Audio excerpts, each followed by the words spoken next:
And I'm delighted to have back the research guru, the king of numbers crunching at the Wisconsin Institute for Law and Liberty, Will Flanders, who is their resident education expert. Good to have you on the program, Will. Thanks very much for joining me again.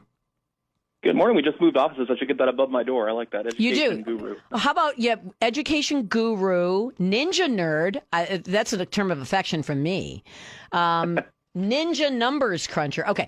Now, I want to talk about the latest data that has been published, and you did a nice job of this both on the Wisconsin Institute for Law and Liberty website and also on your X feed at Will Flanders, WI.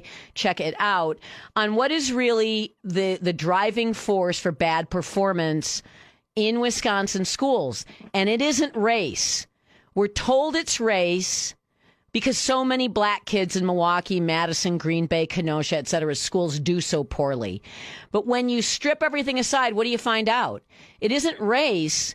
It's income and it's culture. If you don't read to your kids and you tend to be poor, your children tend to do poorly. And if that disproportionately affects black families, then black kids are going to disproportionately do poorly.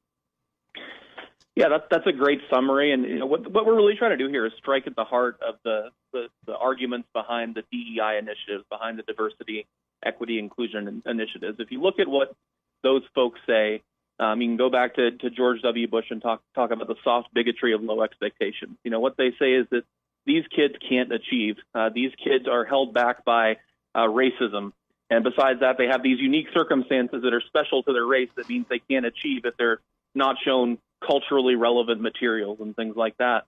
What we try to do with this study is go beyond the surface, because all you ever get in the Wisconsin media is, oh, there's this racial achievement gap, hands in the air, give more money to Milwaukee. And when you go below the surface, you see that the same things that affect achievement for students of other races are what affect achievement for African American students. And it's families from poverty, it's disability, it's again these family circumstances that you mentioned there. It's that they're not always getting they're not getting read to at night as often as white kids or Hispanic kids. There's also one thing we didn't get into too much here is there's a higher absenteeism rate for African American students. So you take those factors for students of any race, and guess what? The kids are going to do worse. And the skin color has nothing to do with it. Yep. So if you don't have a parent that is interested in assisting the child in the education process, or even to the point of making sure that kid shows up at school, you're going to get a bad outcome. That kid is not going to learn to read. That kid is not going to learn to do math. That kid is not going to learn to get on the success sequence, period. White, Hispanic, Asian. You take, any kid of any race and you put them in those conditions and that kid is going to come out the other side dysfunctional. So instead of maybe throwing money at Milwaukee for more, racially, culturally appropriate education, hiring more black teachers, having more, Afro studies or whatever they call them now, that's not going to help. And it hasn't helped because we've been doing that for 20 years. Yeah, you're absolutely right. We've been focused on this DEI stuff, for decades. And again, achievement in Milwaukee and Madison and other cities with a large African American population has just gotten worse. What you see, and we talked about this in previous contexts, in a state like Mississippi, right? They have a larger African American population, higher poverty than what we have in Wisconsin. Going back to the basics, not focused on race, but focusing on the science of reading and things of that nature. That's what actually can improve student achievement. And there are these factors. For once, you're going to hear me say something that public schools might agree with. There are factors that are difficult for schools to control. I've talked to teachers that say they have to give parents prizes in order to get them to show up at parent-teacher nights in some schools around the state, right? So there are these factors that are correlated with race, but they're not racial, and they're would actually undermine achievement when the kids come through the door for the first time. 100%, yeah. So how do you solve the problem of welfare-based poverty? Because that's really what we're talking about. We're not talking so much about folks who are just on the edge, not qualifying for any kind of resources. It tends to be welfare-based poverty, white welfare-based poverty, black welfare-based poverty, whoever. So how do you solve that problem? That's a different problem to solve. If you want to solve the problem of reading and math, then you need discipline and order in the classrooms. You need to have the types of systems that can at least kind of, paper over some of the lack of attention that parents are giving to those kids. And Mississippi has figured out how to do this. And they didn't seem to reinvent the wheel or spend more money to do it because they're spending $6,000 less than we are in the state of Wisconsin per pupil. Yeah, that's absolutely right. If you talk to the DEI advocates around the country, or talk to some folks in DPI here in Wisconsin, if you ask them, solve the problem in Mississippi, 10 years ago, what do you think they would have said? Well, they would have said, well, we need more black teachers in the classroom. We need more books that have black main characters. No, that's those aren't the solutions, right? The solutions are, again, as you said, back to the basics. And now we have the evidence, fortunately, to show that works. But we're in a much more difficult spot here in Wisconsin. And those DEI narratives, whether they're labeled as such or whether, like we've seen across the board, as these things have become illegal, they're being relabeled as something else. They still are undermining education for all kids across the state. Oh, 100%. And I mean, we could just stay on like BEP, behavioral education plan or whatever. This nonsense of non-discipline. The nonsense of non-discipline makes implementing the science of reading, phonics, or makes, old school algorithmic lessons and mathematics hard. If you have constant chaos and disruption and you do not empower teachers, we talked about I did just the other day with Pat McElherron on the teachers and why they're leaving the classrooms. It's mostly discipline.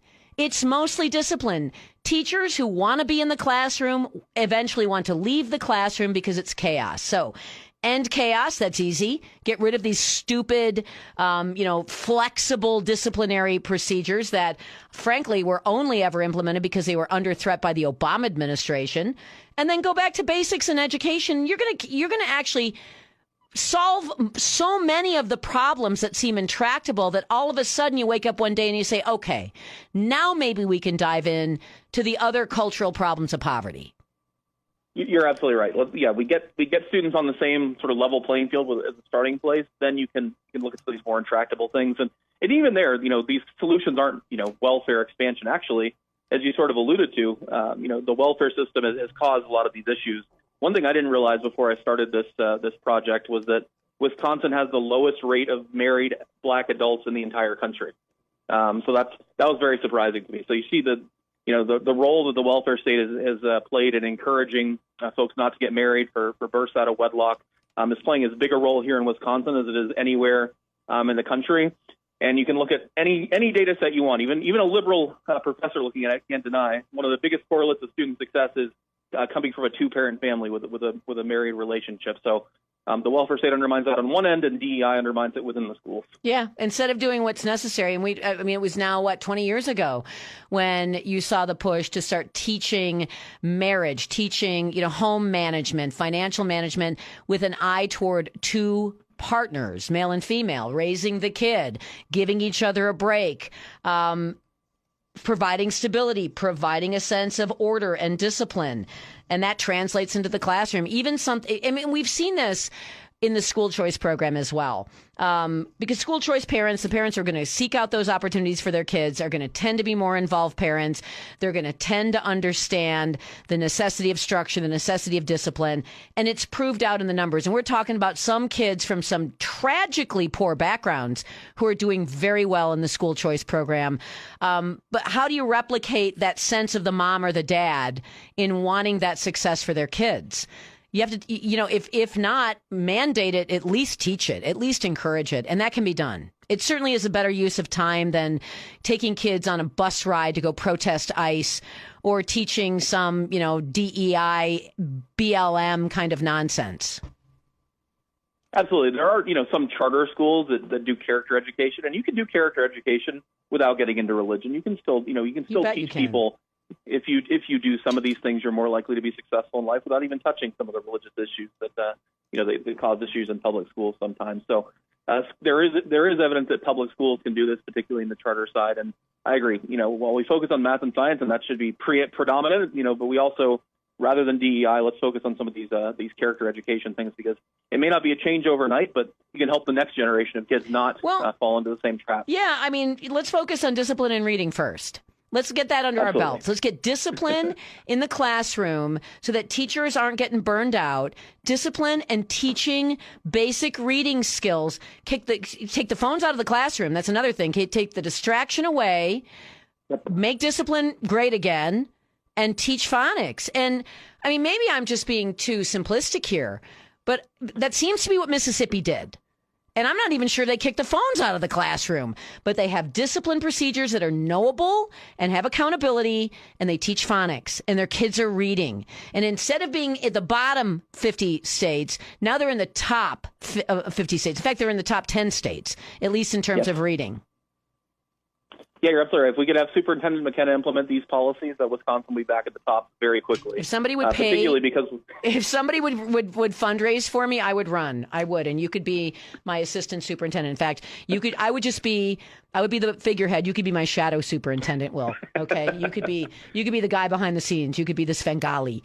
All right. Anyway, we are running out of time. I do appreciate this. Again, check it out at will-law.org, or just simply go to @WillFlanders, WI on X, and you can get the cheat sheet on this. Good to have you, as always. Thank you so much. Thanks so much. Have a great rest of your week.